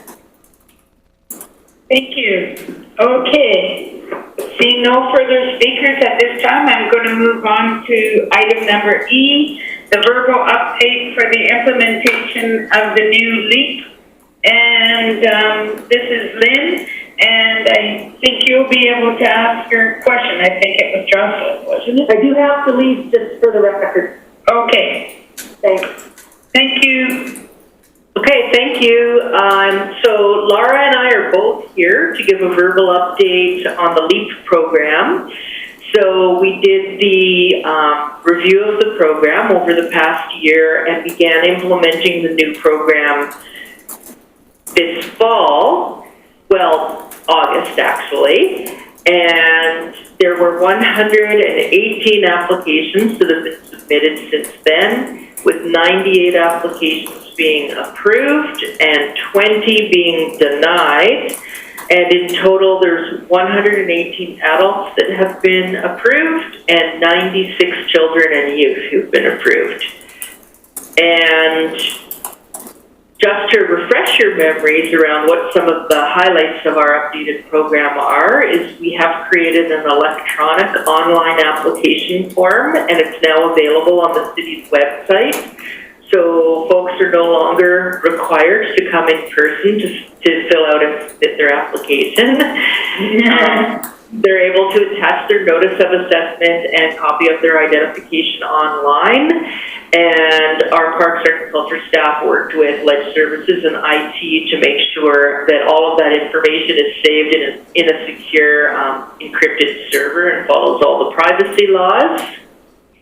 We've also reduced the amount of questions that we're asking on our application form and the amount of paperwork that we require and what is considered income.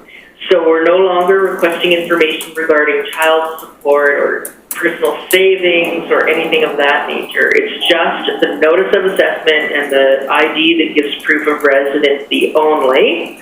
And we're no longer adding child tax benefit credits on as income either. The entitlements of the LEAP card have stayed the same, and that's 50 free drop-ins and 4 half-price registered programs. However, the new addition to the program is if anyone uses up all 50 of their drop-ins, they're eligible for a one-time re-topping up of their card for an additional 50 drop-ins within the year. And we all have our business services staff that are administering all the applications, but we've also assigned 2 recreation coordinators to help support the program. So if there are any complicated applications that need to be dived into a little bit more and some more information found out, they get passed along to the rec coordinators and they do the follow-up on that. And sometimes it might involve just getting a little more information, but sometimes it might involve just supporting the people that are applying and providing them with more information as well. And I will now turn it over to Laura to tell you a bit more. Hi, everyone. So I wanted to update you all on what our next steps are in rolling out the new program. Our focus so far has been really getting our regular LEAP clients back up and running after we reopened, after having been closed for the pandemic.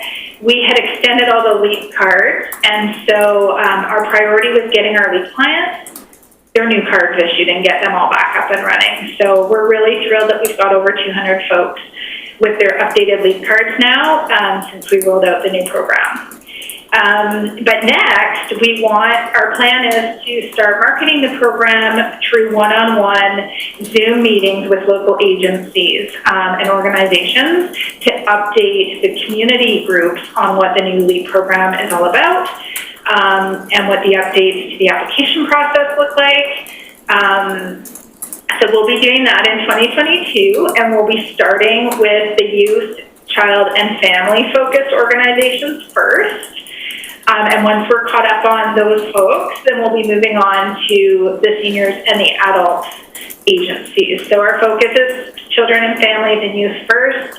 But we recognize that one of those informational sessions with a local agency could result, and hopefully will result, in a huge influx of new applications. So we have to be very mindful that we're, for the sake of customer service and being able to accommodate everyone's needs, that we're not getting too excited and getting too far ahead of ourselves too quickly. So we'll be monitoring that as we go. And then we also have a plan to do marketing to the general population through media releases, through the press, through newsletters. We'll get our readograph boards going, and we've already also firmed up a commitment from our communications department to do a video, which we're really excited about. But again, we don't want to get too far ahead of what we can keep up with, so we're just taking it one step at a time. So those are the next steps of what you'll hopefully see coming, because I was telling the business services team that I work with, I'd love nothing more than to shout it from a mountaintop to all of Nanaimo, Lanceville, Gabriola, all the RDN areas that we have in this program about the new program. And there's nothing more I'd love to do than do that, but I don't think we can keep up with demand. So we're definitely just not biting off more than we can chew, one bit at a time.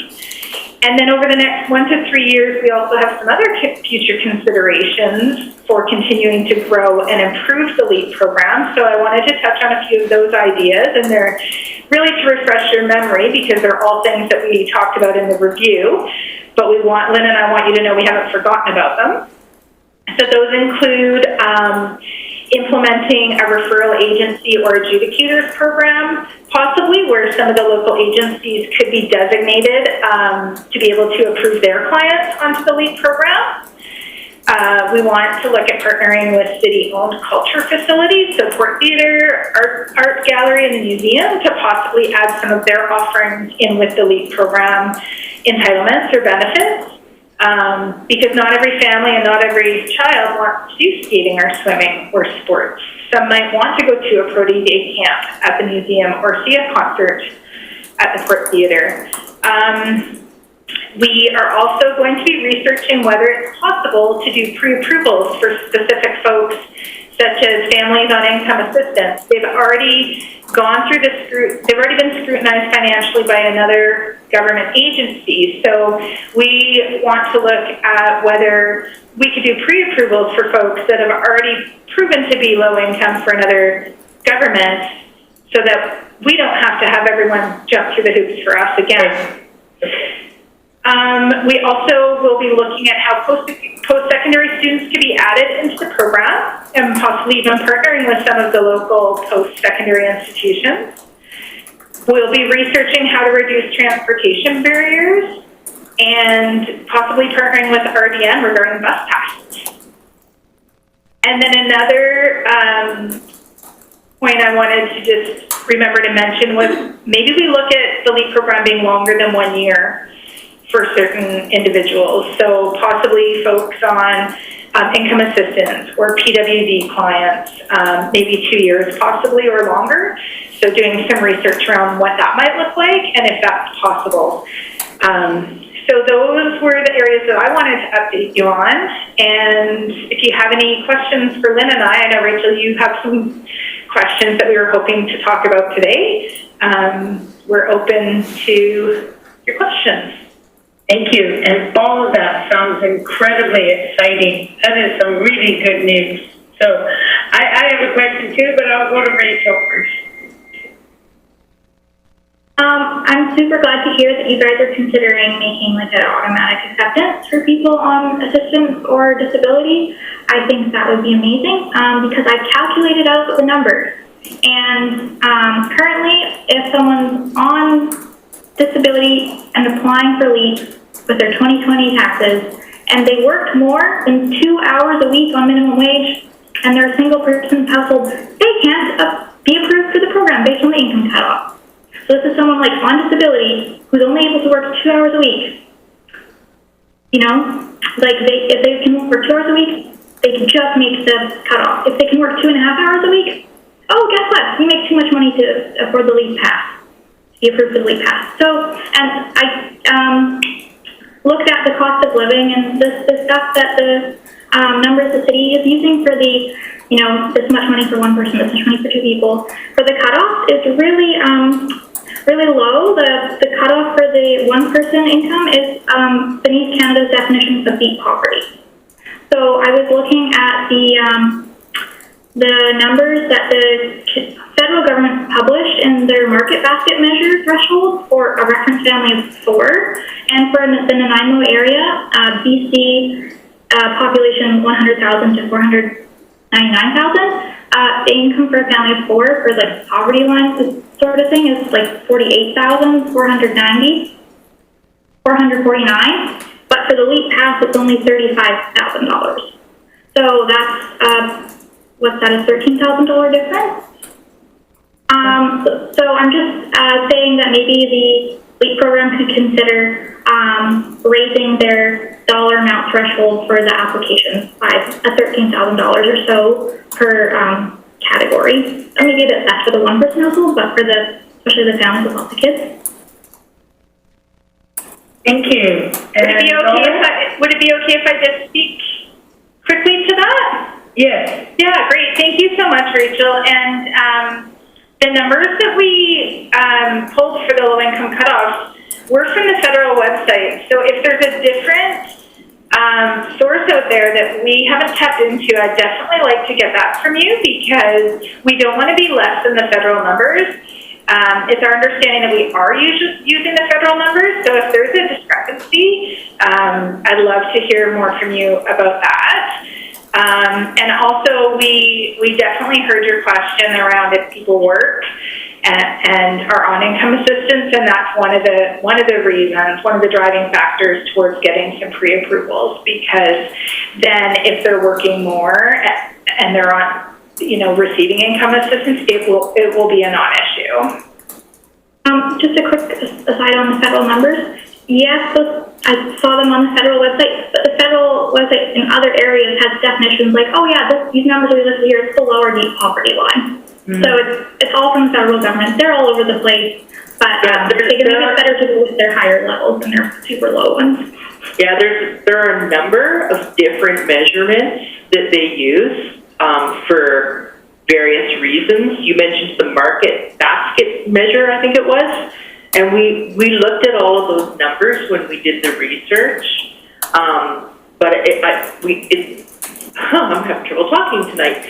We can certainly go back and look at all of those definitions again and check our numbers because it's very complicated, and I had to call actually and talk to somebody in Stats Canada to really understand all of those equations that they were using. So, but we can go back and take a look at it again. For sure, and I'll just mention it doesn't impact a single person with no dependents. However, not counting the child tax benefit credit anymore makes a huge difference. So those numbers for most families now is to their benefit, even if the numbers are different, if that makes sense. Thank you. And Linda. My Zoom skittered away. I remember, this came up at several meetings, and I just want to say really well done. Like, there's always more to do, but wow, how responsive, like the responsiveness to the input of the committee is incredibly gratifying. That you listened, you heard, you went away, you changed, And then, of course, you know, we can raise the bar and send you back to work, but thank you for all that work. Well, the last was. Thank you. And I'm conscious of the time. I'm wondering, because we have the Bevanpool Outdoor Learning Center, but we really do need to do the 2021 work plan review, and the key dates won't take very long, but we have to decide on the Reimagine and IMO policy workshop. So I'm looking at Lynn, should we perhaps move the Bevanpool Outdoor Learning Center to next time? Sure, we can do that. Okay, and then we can move right into the 2021 work plan review. Okay, that's me. It is you. So the report that had our 2021 work plan was attached to the agenda. And I was just doing a review of it because it's coming up to the time where we'll be writing an annual report about all of the committee accomplishments for submission to council, and then formulating an updated work plan for next year. And if you had a chance to look at the work plan, you can see that the committee has accomplished everything on the work plan, with the exception for the second year in a row of the guiding principles summary. And this was the notion that this group would create some guiding principles that would help with decision-making related to accessibility and inclusion for use in various areas of city operations. And so my question just is this still important?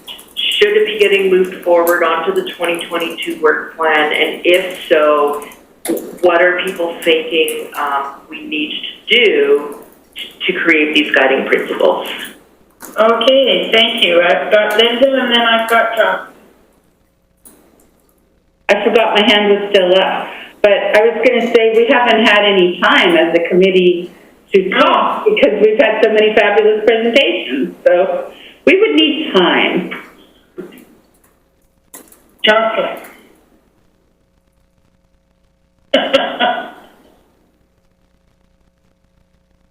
Hi there, sorry. I need to just snap. I think it's really important. And I do think some of our work has incorporated that. Earlier in this meeting, someone mentioned informing design standards for transit stops, which I would consider kind of a component of that. I agree with Linda, though, that we need a better, we need a little time set aside, an agenda item, so that we have the time to go over that. And I know for me, maybe others as well, it would be great to have city staff kind of give us a bit of a picture of the scope of what that would look like. Because the more meetings I attend, the more pieces of local government I realize existed that I didn't know about. So it would help me to understand, so I don't come up with like some guiding principles that are utterly, unscopable for what City of Nanaimo can do. So. Thank you, Jocelyn. And just before I move to Adrian, I think guiding principle summary would be very important to accomplish. But what we would maybe have to do is have one meeting completely dedicated to that. So that we do seem, I think for committees, we have one of the busiest agendas. We don't have council agendas this busy sometimes. So it's a lot of work we do, and it's really greatly appreciated. But I'd like to see it stay there myself. Adrian. Yeah, thank you. I really like that idea of setting at least one meeting aside to really work through that. I think that if we were to brainstorm given a short period of time, we have a lot of them already and we're applying them. What I see is that is a wonderful strategic objective for our committee. That would be, I was looking at our list today, and our last meeting is in September, and that's really only 5, I think, more meetings. So I'm so grateful for everything that we've had the opportunity to share that experience and to make a difference around. We are doing a lot of program-based work, or in the moment, like where we can find the low-hanging fruit and do these fixes. And it would be lovely to be able to focus on that strategic objective, I think. So if there's no further speakers, we do need a motion for recommending to council. It is written on your page. It is on page 1. Option number 1 is that the Advisory Committee on Accessibility and Inclusiveness recommend that council endorse the 2021 Advisory Committee on Accessibility and Inclusiveness work plan. So if anybody wants to move that? Richard's got his hand up. Oh, right, Richard's had his hand up. I think he didn't take it down. Oh, okay. Richard usually shows his face when he wants to speak. Correct, my hand's broken. You don't want to speak, right, Richard? You want to move the motion? Sure, let's get this ball rolling, okay. Okay, Richard's moved. Have I got a seconder? Seconded by, Lynn? Oh, sorry, I was just going to say, I don't actually think we need a motion because this report already had a motion from when it was presented originally. Oh, then why is the motion here? Well, it's just, the report was just put on as a reminder of what was in the work plan. So we don't actually need a motion. Okay, don't worry about it. Scrap the motion then. Yeah. Thank you. Okay, we'll move on. We got 1 minute now. So the next one on the agenda was about Reimagine Nanaimo and a couple of dates. Hi everyone. I've enjoyed listening to your conversation tonight, and honestly, I think you should, I'm hoping that you'll all be really excited to have a workshop with the Reimagine team about inclusive and accessibility policies and actions that we've been developing for the past few months. I think it reflects a lot of the comments I've been hearing tonight and a lot of the actions that you're excited about it, a lot of what Jacqueline presented, a lot of what you talked about with Jamie. And we would love, as a team, to sit down either virtually or in person with you in the month of December and really dive into some of the meat of some of the draft policies that we have, as well as actions that the city might be undertaking in the next 10 to 30 years, well, immediate actions in the up to 30 years. And it dovetails a lot into the work plan discussion, I think.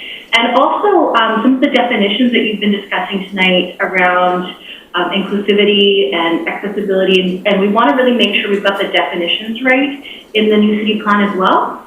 So we're hoping to have a couple hours with you to really dive into some of these topics and get your input and really come up with our final wording that we'll be bringing through public engagement in January, February, and March of next year. And I believe we have 2 suggested dates coming up in December. Yeah, December the 8th. They're both from 4 o'clock to 6 o'clock, and December the 8th and December 15th. So it's, what is the choice of the majority? December 8th is better for me. I can make both work if I have to.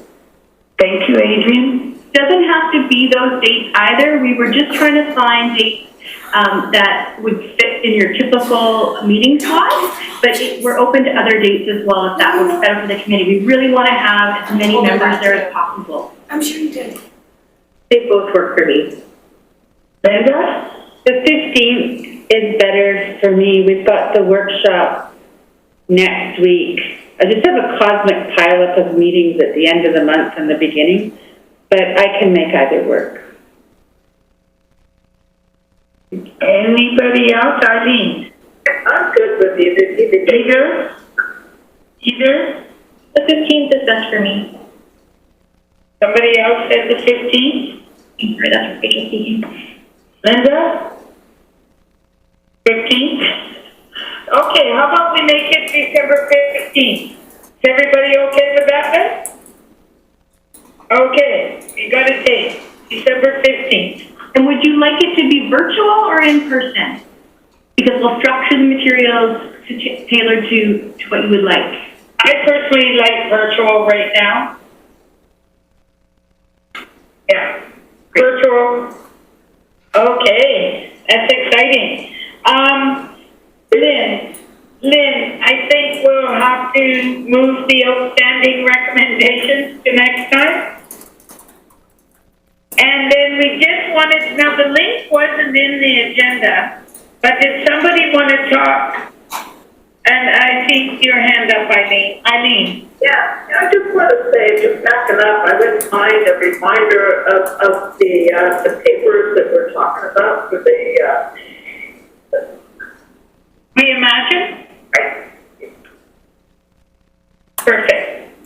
Sorry, I didn't catch that, of the papers or of the policies? Whatever you're referring to, which we got way back when, I have probably, whatever, disappeared. So if you could email them, that would be great. Before the workshop, we'll send a package. You haven't missed anything. These are things that are in development still. They're very much a draft, and we want your input into that. Thank you. And then the engagement to accessibility in the BC Building Code, I think this was to let everybody on the committee know that there was an ability Isn't there a link in the to attachment? participate, and I think the deadline was coming up very quickly. Lynn, do you have anything, or does anybody know anything about it? I'm not sure of the deadline, but since I'm talking, we missed the key date calendar. Oh, yes, we did. Through the chair. On purpose. That's okay. It's just for information. Okay. Calendar. And I can provide some insight. Yeah, it's just that. I can provide some insight on the engagement for the accessibility in the BC Building Code. So Councillor Armstrong had wanted that to be brought forward. So there is a link on the attachment to the agenda that the members can go to fill out the engagement information. Okay, thank you. And does anybody else have anything further? Oh, Laura. Just a reminder that December 1st is the Universal Design Workshop. Members of this committee are invited, and the remaining spaces have been offered to some key staff.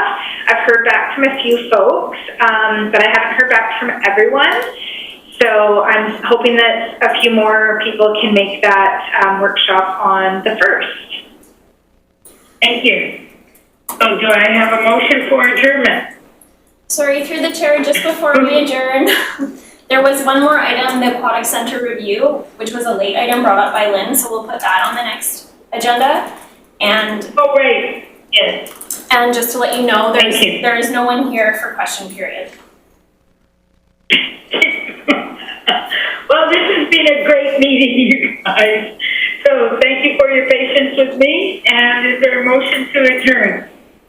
So moved by Linda, seconded by Adrian. All those in favor? Aye. Have a good evening. It's 4 to 6 on the 15th, correct? 4 to 6 on the 15th. That's Perfect. correct. Good night, everyone. Good night. Thanks. Bye. I'm gonna end the meeting.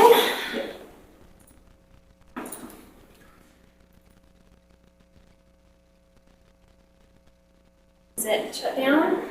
Hold on. I love when you do this at the end of meetings, you scribe. It makes me so happy. It's asking me to sign in again. It probably timed out. I was clicking the whole way through. No, that doesn't make any sense.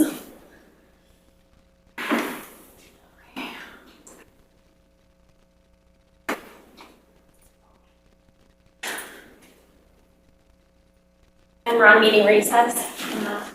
Yes.